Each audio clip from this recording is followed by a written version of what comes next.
Well, then I'm trying to think about what school would have been like for you. So, as a Chinese guy, can't really understand the language. Yep. What was school like for you? So in Fiji, school, with my own personal experience, it was sort of grew up getting bullied all the way.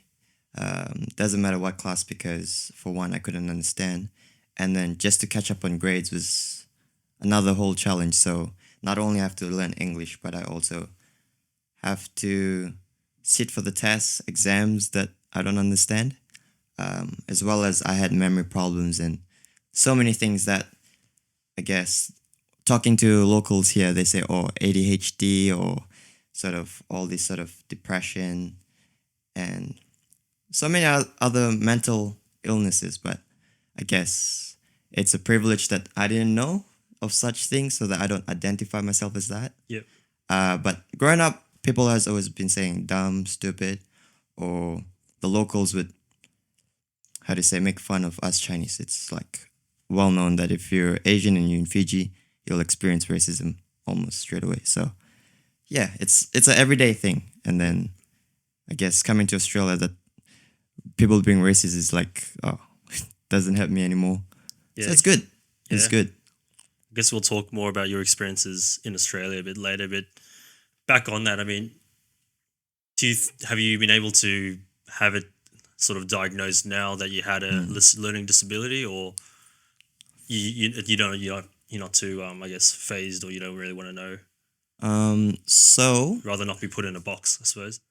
So a funny story was I remember during my late years in high school, I was skipping school because that's how depression got to me so bad that I would tell my parents or grandparents that I'm going to school, but I don't. Yeah. I end up in the internet cafe. And then people would play games, but I, for some reason, would jump on motivational videos and entrepreneurship and things like that. I was into boxing as well, so that was good. It was a way to deal with depression. And then I constantly had headaches. And then the doctor told me, why don't you try avoiding milk? I'm like, cool. Yep. So from that day onwards, my memory improved.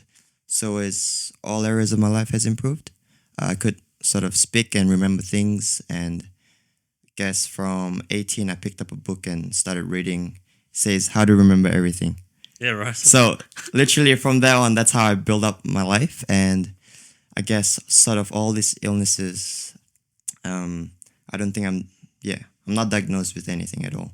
And do I see myself as anything? No. There's a great saying that they say that these days doctors, they just like to label you and send you to a clinic. It's no longer like, oh, what is the root of the issue?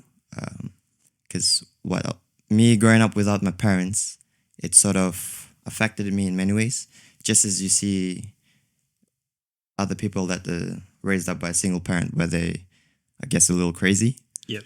As in drug abusive and alcohol. So